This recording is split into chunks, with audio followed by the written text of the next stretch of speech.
సంవత్సరంలో ఎప్పుడైనా చేసుకోగల ఏకైక ఆవకాయ ఏదైనా ఉంది అంటే అది దోసావకాయ. మనకి 365 రోజులు దోసకాయలు దొరుకుతాయి. దోసావకాయ చేసుకోవచ్చు. సింపుల్గా ఇంట్లో ఉండే ఇంగ్రీడియంట్స్తోనే చేసేసుకోవచ్చండి.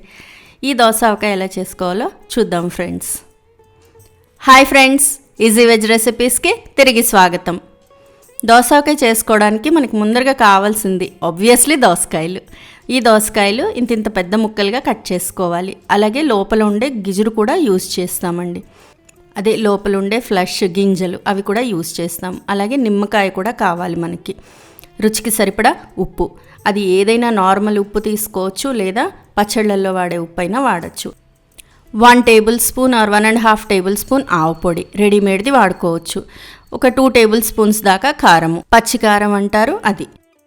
1 టీ స్పూన్ పసుపు, అలాగే 1 టీ స్పూన్ మెంతులు, 1 టేబుల్ స్పూన్ దాకా ఇంగువ. ఒక పెద్ద బేసిన్ తీసుకొని అందులో పసుపు, మెంతులు, రుచికి సరిపడా ఉప్పు, కారము, ఆవు పొడి ఇవన్నీ వేసేసి ముందర బాగా పొడిగా కలిపేసుకోవాలి. ఈ పొడులన్నీ కూడా బాగా కలిసిపోయేదాకా కలుపుకోవాలి.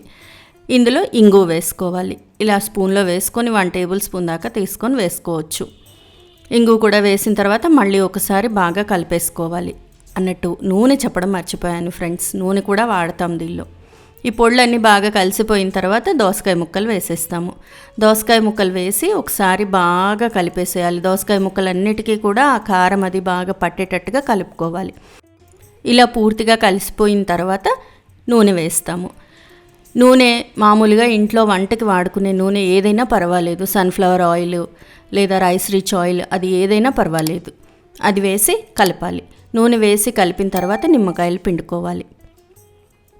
మంచి రసం వచ్చే నిమ్మకాయలు అయితే ఒక నిమ్మకాయ సరిపోతుంది, లేదు అంటే ఇంకొకటి ఎక్స్ట్రా పిండవలసి వస్తుంది. ఇలా పిండిన తర్వాత దీన్ని బాగా కలిపేసి ఒక 1/2 అవర్ 45 మినిట్స్ ఇలా వదిలేసేయండి, లేదా ఒక 2 అవర్స్ వదిలేసినా పర్వాలేదు. ఇలా వదిలేసేయడం వల్ల కొంచెం ఊట వస్తుంది, అంటే పచ్చడిలో నుంచి నీరు వచ్చి పచ్చడి కొంచెం లూజ్ అవుతుంది.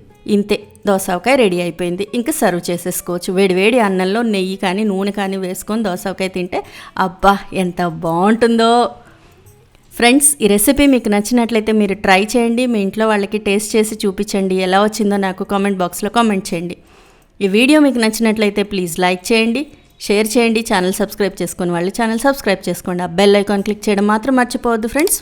మరో మంచి రెసిపీతో మళ్ళీ మీ ముందుంటాను. అంతవరకు సెలవు మరి, బాయ్.